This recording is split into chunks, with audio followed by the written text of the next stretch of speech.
ಇದು ನೀವು ಬೆಳಗಿನ ನಾಷ್ಟಕ್ಕಾದರೂ ಮಾಡ್ಬೋದು, ಇಲ್ಲ ಮಕ್ಕಳ ಲಂಚ್ ಬಾಕ್ಸಿಗಾದರೂ ಮಾಡ್ಬೋದು. ನೋಡಿ ಎಷ್ಟು ಮಸ್ತಾಗಿ ಹೊಟ್ಟೆ ಉಬ್ತು. ಉತ್ತರ ಕರ್ನಾಟಕ ರೆಸಿಪಿ ನೋಡಾಕತ್ತಿರುವೆಲ್ಲ ವೀಕ್ಷಕರಿಗೂ ನಿಮ್ಮ ಮನೆ ಮಗಳು ತ್ರಿವೇಣಿ ಪಾಟೀಲ್ ಮಾಡುವ ನಮಸ್ಕಾರಗಳು. ನಾನು ಬೆಳಗಿನ ನಾಷ್ಟಕ್ಕೊಂದು ರೆಸಿಪಿ ಮಾಡ್ತೀನಿ ರೀ. ಆ ರೆಸಿಪಿ ಹೆಂಗೆ ಮಾಡೋದಂತೆ ನೋಡ್ಕೊಂಬರೋಣ ಬರ್ರಿ. ಮೊದಲೇದಾಗಿ ಒಂದು ಪರಾತ್ ತಗೋತೀನಿ ರೀ. ಈಗ ಇದಕ್ಕೆ ಒಂದು ಬೌಲ ಗೋಧಿ ಹಿಟ್ಟು ಹಾಕೋತೀನಿ ರೀ. ನೀವೇನಾರು ನಮ್ಮ ಚಾನಲ್ಗೆ ಹೊಸಬ್ರಾಗಿದ್ರೆ ಅಂದ್ರೆ ಸಬ್ಸ್ಕ್ರೈಬ್ ಆಗ್ರಿ, ಬೆಲ್ ಐಕಾನ್ ಒತ್ತಿರಿ, ನಿಮ್ಗೆ ನೋಟಿಫಿಕೇಶನ್ ಬರ್ತೈತಿ. ನಾವು ಹಾಕೋ ವಿಡಿಯೋಗಳೆಲ್ಲ ಫಸ್ಟ್ ನಿಮ್ಗೆ ಬರ್ತಾವೆ, ಎಲ್ಲರಿಗಿಂತ ಮೊದಲಾಗಿ ನೀವೇ ನೋಡ್ಬೋದು ರೀ. ಒಂದು ಸ್ವಲ್ಪ ಹಚ್ಚಾಕಿಟ್ಕೋತೀನಿ ರೀ. ನಿಮ್ಮ ಮನ್ಯಾಗ ನೀವು ಎಷ್ಟು ಜನ ಇರ್ತೀರಿ ನೋಡಿಕೊಂಡು ಅಷ್ಟು ಮಾಡ್ಕೋಬೇಕಾಗ್ತೈತೆ ರೀ. ನಾನೀಗ ಒಂದು 4 ಜನಕ್ಕೆ ಆಗಷ್ಟು ಮಾಡಾಕತ್ತೀನಿ ರೀ. ಬೆಳಗಿನ ನಾಷ್ಟಕ್ಕೆ ಈ ರೀತಿ ಮಾಡ್ಕೋಬೇಕಾಗ್ತೈತೆ ರೀ. ರುಚಿಗೆ ತಕ್ಕಷ್ಟು ಉಪ್ಪು ಹಾಕೋತೀನಿ ನೋಡಿರಿ. ಇದಕ್ಕೆ ಸ್ವಲ್ಪ ನೀರು ಹಾಕಿ ಹಿಟ್ಟು ನಾದ್ಕೋತೀನಿ ರೀ. ನಾವು ನಾರ್ಮಲಾಗಿ ಚಪಾತಿ ಮಾಡೋಕ್ಕೆ ನಾದ್ಕೋತೀವಲ್ಲ ರೀ, ಆ ರೀತಿ ಹಿಟ್ಟು ನಾದ್ಕೋಬೇಕು ರೀ. ಇದಕ್ಕೆ ನೀವು ಅಜ್ವಾನು ಹಾಕ್ಕೋಬೋದು, ಎಣ್ಣೆನೂ ಹಾಕ್ಕೋಬೋದು. ನಾನು ಏನೂ ಹಾಕ್ತಿಲ್ಲ ರೀ, ಸಿಂಪಲಾಗಿ ಮಾಡಾಕತ್ತೀನಿ. ಒಂದು ಚಿಟಿಕೆ ಉಪ್ಪು ಹಾಕಿ ನಾವು ನಾರ್ಮಲಾಗಿ ಚಪಾತಿಗೆ ಏನು ಹಿಟ್ಟು ನಾದ್ಕೋತೀವಲ್ಲ ರೀ, ಆ ರೀತಿ ನಾದ್ಕೊಳಕತ್ತೀನಿ ರೀ. ತೀರಾ ಅಷ್ಟು ಗಟ್ಟಿನೂ ಇಲ್ಲ, ತೀರಾ ಅಷ್ಟು ಮೆತ್ತಗೂ ಇಲ್ಲ ರೀ, ಮೀಡಿಯಮ್ ಹದದಲ್ಲಿ ನಾದ್ಕೋಬೇಕಾಗ್ತದೆ ರೀ. ನಾರ್ಮಲಾಗಿ ಗೋಧಿ ಹಿಟ್ಲೆ ಮಾಡೋದು ಆರೋಗ್ಯಕ್ಕೆಲ್ಲ ಒಳ್ಳೇದ್ರಿ. ಹಾಗಾಗಿ ನಾನು ಗೋಧಿ ಹಿಟ್ಲೆ ಬೆಳಗಿನ ನಾಷ್ಟಕ್ಕೆ ಮಾಡಾಕತ್ತೀನಿ. ಬೆಳಗಿನ ನಾಷ್ಟಕ್ಕೂ ಮಾಡ್ಕೋಬೋದು, ಮಧ್ಯಾಹ್ನ ಲಂಚ್ ಬಾಕ್ಸಿಗೂ ನೀವು ಮಕ್ಳಿಗೆ ಮಾಡಿ ಕಟ್ಬೋದು ರೀ. ಇದು ತುಂಬ ಆರೋಗ್ಯಕರವಾದಂಥ ರೆಸಿಪಿ ರೀ. ನಾನು ಬೆಳಗಿನ ನಾಷ್ಟಕ್ಕೆ ಏನು ರೆಸಿಪಿ ಮಾಡಾಕತ್ತೀನಿ ನಿಮ್ಗೆ ಗೊತ್ತಾಗ್ಬೇಕು ಅನ್ನೋದಾದ್ರೆ ನೀವು ಸ್ಕಿಪ್ ಮಾಡಲಾರ್ದೆ ಪೂರ್ತಿ ವಿಡಿಯೋ ನೋಡ್ರಿ, ನಿಮಗೆ ಗೊತ್ತಾಗ್ತೈತೆ ರೀ. ನೋಡಿರಿ ಈ ರೀತಿ ನಾದ್ಕೊಂಡೆ ನೋಡ್ರಿ. ಇದು ಹಿಟ್ಟು ಒಂದು 10 ನಿಮಿಷ ನೆನಿಲ್ರಿ. ಈಗ ನಾನು ಹಿಟ್ಟು ನೆನೆಯಾಕೆ ಬಿಟ್ಟಿನಿ ರೀ. ಅದು ಹಿಟ್ಟು ನೆನಿಲ್ರಿ, ಅದ್ರೊಳಗೆ ತುಂಬಾಕ ಮಿಶ್ರಣ ರೆಡಿ ಮಾಡ್ಕೊಳ್ಳೋಣ. ನಾನು ಹೆಸರು ಬೇಳೆ ನೆನೆಸಿಟ್ಟಿದ್ದೀರಿ, ಒಂದು 3 ಅವರ್ ನೆಂದಾವ್ರಿ. ನೀವು ಎಷ್ಟು ನೆನೆಸ್ತೀರಲ್ರಿ ಅಷ್ಟು ಒಳ್ಳೇದು. ನೀವು ಅರ್ಧ ಗಂಟೆ ಆದರೂ ನೆನೆಸ್ಬೋದು, 1 ಅವರ್ ಆದರೂ ನೆನೆಸ್ಬೋದು. ನಿಮ್ಗೆ ಎಷ್ಟು ಟೈಮ್ ಇರ್ತದೆ ನೋಡ್ಕೊಂಡು ನೀವು ನೆನೆಸ್ಕೋಬೋದು ರೀ. ಈಗ ನಾನು 2-3 ಅವರ್ ಆಯ್ತು ನೆನೆಸಿಟ್ಟಿದ್ದೀನಿ. ಇವು ನೆಂದಾವಲ್ರಿ ಹೆಸರು ಬೇಳೆ, ನಾನು ಮಿಕ್ಸಿ ಜಾರಿಗೆ ಹಾಕ್ಕೊಂಡು ತರಿಯಾಗಿ ರುಬ್ಕೋತೀನಿ ರೀ. ನೀವು ಬೇಳೆ ಮಾತ್ರ ಹಾಕ್ಕೊಳ್ರಿ, ನೀರೆಲ್ಲ ಬಸಿಬೇಕು, ನೀರು ಹಾಕೋಬೇಡ್ರಿ, ಬರೀ ಬೇಳೆ ಮಾತ್ರ ಹಾಕ್ಕೋಬೇಕ್ರಿ. ನಿಮ್ಗೆ ನೆನ್ಸಕ್ಕೆ ಟೈಮ್ ಇಲ್ಲ, ಮರ್ತೋಗಿದ್ದೀನಿ ಅನ್ನೋದಾದ್ರೆ ಒಂದು ಅರ್ಧ ನೀವು ಬೇಯಿಸ್ಕೋಬೋದು ರೀ. ಈಗ ಹೆಸರು ಬೇಳೆ ಜೊತೆಗೆ ನಾನು ಸ್ವಲ್ಪ ಶುಂಠಿ, ಒಂದು 4 ಹಸಿ ಮೆಣಸಿನ್ಕಾಯಿ ಹಾಕೋತೀನಿ ನೋಡ್ರಿ. ಸ್ವಲ್ಪ ಕರಿಬೇವು, ಸ್ವಲ್ಪ ಬೆಳ್ಳುಳ್ಳಿ, ಸ್ವಲ್ಪ ಜೀರಿಗೆ ತೊಗೊಂಡಿನಿ ರೀ, ಅವನು ಇಲ್ಲೇ ಹಾಕೋತೀನಿ ನೋಡ್ರಿ. ಈಗ ಮುಚ್ಚಳ ಮುಚ್ಚಿ ತರಿಯಾಗಿ ರುಬ್ಕೋತೀನಿ ರೀ. ನೋಡ್ರಿ ಈ ರೀತಿ ತರಿಯಾಗಿ ನಾನು ರುಬ್ಕೊಂಡೇನಿ ನೋಡ್ರಿ. ಈಗ ನಾನು ಹಿಟ್ಟು ನೆನೆಯಾಕೆ ಬಿಟ್ಟಿದ್ದೆ ರೀ. ಹಿಟ್ಟು ನೆಂದೈತ್ರಿ. ಇಲ್ಲಿ ನಾನು ಹೆಸರುಬೇಳೆ ಎಲ್ಲ ಮಿಶ್ರಣ ರುಬ್ಕೊಂಬಂದಿನಿ. ಈಗ ಇದಕ್ಕೆ ಒಗ್ಗರಣೆ ಮಾಡ್ಕೊಳಮ್ರಿ. ಒಗ್ಗರಣೆ ಮಾಡ್ಕೊಳಕ್ಕೆ ಒಂದು ಪಾತ್ರೆ ಇಟ್ಕೋತೀನಿ ರೀ. ಈಗ ಇದಕ್ಕೆ ಒಗ್ಗರಣೆಗೆ ಬೇಕಾಗಷ್ಟು ಎಣ್ಣೆ ಹಾಕೋತೀನಿ ರೀ. ಇದು ಎಣ್ಣೆ ಬಿಸಿ ಆಗಲ್ರಿ. ಈಗ ನೋಡ್ರಿ ಎಣ್ಣೆ ಬಿಸಿ ಆಗೈತಿ. ನಾ ಒಂದು ಉಳ್ಳಾಗಡ್ಡಿ ಸಣ್ಣ ಕಟ್ ಮಾಡ್ಕೊಂಡಿದ್ದೆ, ಅದು ಹಾಕೋತೀನಿ ನೋಡ್ರಿ. ನೀವು ಜೀರಿಗೆ ಇಲ್ಲಿ ಒಗ್ಗರಣೆಗಾದ್ರೂ ಹಾಕೋಬೋದು, ಇಲ್ಲ ಮಿಕ್ಸಿಯಲ್ಲಿ ರುಬ್ಕೊಳಗಾದ್ರೂ ಹಾಕೋಬೋದು. ನಾನು ಮಿಕ್ಸಿಯಲ್ಲಿ ರುಬ್ಕೊಳಕ್ಕೆ ಹಾಕೊಂಡಿನಿ ಅಂತೇಳಿ ಇಲ್ಲಿ ಹಾಕೊಂಡಿಲ್ಲ ರೀ. ಇವು ಒಂದು ಸ್ವಲ್ಪ ಫ್ರೈ ಆಗ್ಬೇಕು ರೀ. ಈಗ ನೋಡ್ರಿ ಉಳ್ಳಾಗಡ್ಡಿ ಫ್ರೈ ಆಗ್ಯಾವು. ಈಗ ನಾನು ರುಬ್ಕೊಂಬಂದಿನಲ್ಲಿ ತರಿಯಾಗಿ ಅದು ಹಾಕೋತೀನಿ ನೋಡ್ರಿ. ನಾವು ಇದು ಹೆಸರು ಬೇಳೆ ನೆನೆಸಿರ್ತೀವಿ. ಇದು ನೀವು ಹಾಗೇನೂ ಮಾಡ್ಕೋಬೋದು, ಇಲ್ಲ ಹಿಂಗೆ ಫ್ರೈ ಮಾಡಿಯಾದ್ರೂ ಮಾಡ್ಕೋಬೋದು ರೀ. ಫ್ರೈ ಮಾಡ್ಕೊಂಡ್ರೆ ಸಖತ್ತಾಗಿ ಟೇಸ್ಟ್ ಇರ್ತೈತೆ ರೀ. ಹಾಗಾಗಿ ನಾನು ಫ್ರೈ ಮಾಡ್ಕೊಳಕತ್ತೀನಿ ಎಣ್ಣೆಯಾಗ. ನೀವು ಇದಕ್ಕೆ ಬೇಕಾದ್ರೆ ಅರಿಶಿನ ಪುಡಿನೂ ಹಾಕ್ಕೋಬೋದು. ನಾನು ಅರಿಶಿನ ಪುಡಿ ಹಾಕ್ಕೊಂಡಿಲ್ಲ ರೀ.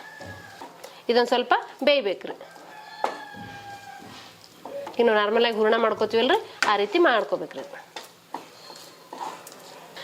ನಾವು ಹೆಸರು ಬೇಳೆ ನೆನೆಸಿರ್ತೀವಿ ರೀ, ಹಾಗೇನೆ ರುಬ್ಬಿ ಮಾಡ್ಬೋದು ರೀ. ಅವಾಗ ಹಸಿ ಉಳಿತೈತಿ ಅಂತೀರಿ. ಲಾಸ್ಟ್ ಟೈಮ್ ನಾನು ಕಡಲೆ ಹಿಟ್ಟು ಹಾಕಿ ಮಾಡಿದಾಗ ಹಸಿ ಉಳಿದಿತ್ತು ಅಂತ ಹೇಳಿದ್ರಿ. ಖಾರ ಹೋಳಿಗೆ ಮಾಡಿದಾಗ ಕಡಲೆ ಹಿಟ್ಟು ಹಸಿ ಇರ್ತೈತಿ, ನೀವು ಬೇಯಿಸ್ಬೇಕಿತ್ತು ಅಂತ ಹೇಳಿದ್ರಿ. ಹಾಗಾಗಿ ನಾನೀಗ ಹೆಸರು ಬೇಳೆನೂ ಬೇಯಿಸಾಕತ್ತೀನಿ ನೋಡಿ. ಮಿಕ್ಸಿಯಲ್ಲಿ ರುಬ್ಕೊಂಬಂದು ಬೇಯಿಸಾಕತ್ತೀನಿ. ಇದೊಂದು ಸ್ವಲ್ಪ ಬೇಯಬೇಕು ರೀ. ಈಗ ನೋಡ್ರಿ ಇದು ಬೇಯಿಸಾಕಿಟ್ಟಿನಿ. ಈಗ ಇದಕ್ಕೆ ರುಚಿಗೆ ತಕ್ಕಷ್ಟು ಉಪ್ಪು ಹಾಕೋತೀನಿ ನೋಡ್ರಿ. ಇದೆಲ್ಲ ಚಲೋ ಹೊತ್ತಿಗೆ ಮಿಕ್ಸ್ ಮಾಡ್ಕೋತೀನಿ ರೀ. ನೀವು ರುಬ್ಬಾಗಿ ಆದರೂ ಹಾಕ್ಕೋಬೋದು, ಇಲ್ಲ ಇಲ್ಲೇ ಆದರೂ ಹಾಕ್ಕೋಬೋದು ರೀ.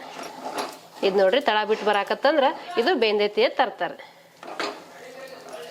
ಇದನ್ನ ಹೆಸರು ಬೇಳೆ ತರಿಯಾಗಿ ರುಬ್ಕೊಂಡೇನಿ. ನೀವು ತರಿಯಾಗಿ ಆದರೂ ರುಬ್ಕೋಬೋದು, ಇಲ್ಲ ಫುಲ್ ಸಣ್ಣಾಗಿ ಆದರೂ ರುಬ್ಕೋಬೋದು ರೀ. ಫುಲ್ ಸ್ಮೂತಾಗಿ ರುಬ್ಕೊಂಡ್ರೆ ಪಾತ್ರೆ ತಳಕ್ಕೆಲ್ಲ ಅಂಟ್ಕೊಂಡ್ಬಿಡ್ತೈತಿ. ಹಾಗಾಗಿ ನೀವು ನೋಡಿಕೊಂಡು ತರಿಯಾಗಿ ರುಬ್ಕೋಬೇಕಾಗ್ತೈತಿ ರೀ. ನಾ ಒಂದು 2 ನಿಮಿಷ ಲೋ ಫ್ಲೇಮಲ್ಲಿ ಇಟ್ಕೊಂಡು ಬೇಯಿಸ್ಕೊಂಡಿನಿ ನೋಡಿರಿ. ಇದು ಮಿಶ್ರಣ ರೆಡಿ ಆಗೈತಿ. ಈಗ ಇದಕ್ಕೊಂದು ಸ್ವಲ್ಪ ಕೊತ್ತಂಬರಿ ಹಾಕ್ಕೋತೀನಿ ನೋಡ್ರಿ.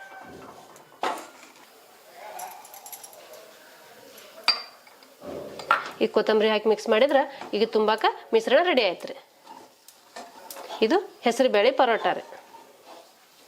ಇದೊಂದು ಸ್ವಲ್ಪ ತಣ್ಣಗಾಗಲ್ರಿ. ತಣ್ಣಗಾದ್ಮೇಲೆ ನಾವು ಗೋಧಿ ಹಿಟ್ಟೊಳಗೆ ತುಂಬಿ ಲಟ್ಸ್ಕೊಳ್ಳೋಣ ರೀ. ಈಗ ನಾನು ಮಿಶ್ರಣ ಮಾಡ್ಕೊಂಬಂದಿನಿ ರೀ. ಮಿಶ್ರಣ ರೆಡಿ ಐತಿ. ಹಿಟ್ಟು ಕಲಸಿಟ್ಟಿನಿ, ಹಿಟ್ಟು ರೆಡಿ ಐತ್ರಿ. ಈಗ ಲಟ್ಟಿಸಿ ತೋರಿಸ್ತೀನಿ ರೀ.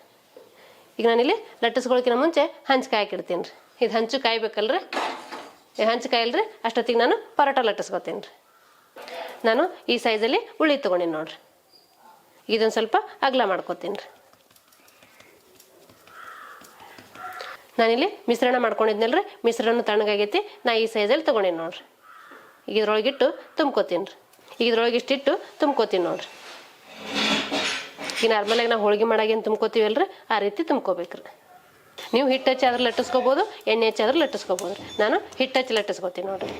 ಹಿಟ್ಟು ಹಚ್ಚಿ ಲಟ್ಟಿಸ್ಕೊಂಡ್ರೆ ಸಾಫ್ಟಾಗಿ ಬರ್ತಾವ್ರಿ. ಹಾಗಾಗಿ ಹಿಟ್ಟು ಹಚ್ಚಿ ಲಟ್ಟಿಸ್ಕೊತೀನಿ ನೋಡ್ರಿ. ಈಗ ಮೇಲೆ ಸ್ವಲ್ಪ ಒಣ ಹಿಟ್ಟು ಹಾಕ್ಕೊತೀನಿ ರೀ. ಇಲ್ಲ ನೀವು ಎಣ್ಣೆ ಹಚ್ಚಿ ಲಟ್ಟಿಸ್ಕೊತೀನಿ ಅನ್ನೋದಾದ್ರೆ ಎಣ್ಣೆ ಹಚ್ಚಿ ಲಟ್ಟಿಸ್ಕೋಬೋದು ರೀ.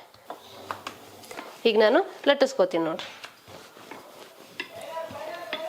ನಿಮ್ಗೆ ಯಾವ ಸೈಜಲ್ಲಿ ಬೇಕು ನೋಡಿಕೊಂಡು ಆ ಸೈಜಲ್ಲಿ ಲಟ್ಟಿಸ್ಕೋಬೇಕ್ರಿ. ನಾನು ಈ ಸೈಜಲ್ಲಿ ಲಟ್ಟಿಸ್ಕೊಳಕತ್ತೀನಿ ನೋಡ್ರಿ. ಪೂರಾ ದೊಡ್ಡದು ಅಲ್ಲ, ಪೂರಾ ಚಿಕ್ಕದು ಅಲ್ರಿ, ಮೀಡಿಯಮ್ ಸೈಜಲ್ಲಿ ಲಟ್ಟಿಸ್ಕೋತೀನಿ. ಪರೋಟ ಸ್ವಲ್ಪ ದಪ್ಪನೇ ಇರ್ತಾವಲ್ರಿ, ನಾನು ಸ್ವಲ್ಪ ದಪ್ಪಗೇ ಲಟ್ಟಿಸ್ಕೋತೀನಿ ನೋಡ್ರಿ.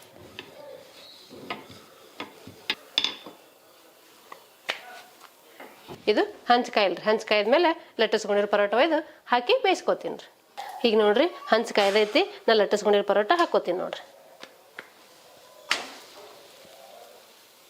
ಈಗ ಇದಕ್ಕೊಂದು ಸ್ವಲ್ಪ ಮೇಲೆ ಎಣ್ಣೆ ಸೋರ್ಕೋತೀನಿ ರೀ.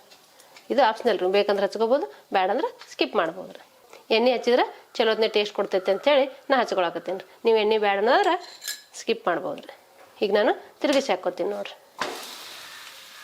ಈ ಸೈಡ್ನು ಸ್ವಲ್ಪ ಎಣ್ಣೆ ಹಚ್ಕೋತೀನಿ ರೀ.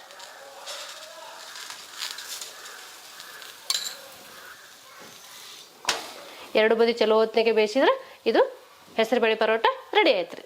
ಹೆಸರುಬೇಳೆ ಪರೋಟ ಹಿಂಗೆ ಮಾಡ್ಬೇಕತ್ತೇನಿಲ್ಲ ರೀ, ನಾ ಮಾಡ್ದಂಗೆ ಮಾಡ್ಬೇಕತ್ತೇನಿಲ್ಲ. ನೀವು ಹಿಂಗೆ ಮಾಡ್ಕೊಂಡು ನೋಡ್ರಿ, ಮಸ್ತಾಗಿರ್ತೈತಿ. ನೀವು ಹೆಸರುಬೇಳೆ ನೆನೆಸಿಟ್ಟಾದ್ರೂ ಮಾಡ್ಕೋಬೋದು, ಇಲ್ಲ ಬೇಯಿಸಾದ್ರೂ ಮಾಡ್ಕೋಬೋದು. ನಿಮ್ಗೆ ಹೆಂಗೆ ಅನುಕೂಲ ಆಗುತ್ತೆ ನೋಡ್ಕೊಂಡು ನೀವು ಆ ರೀತಿ ಮಾಡ್ಕೋಬೋದು ರೀ.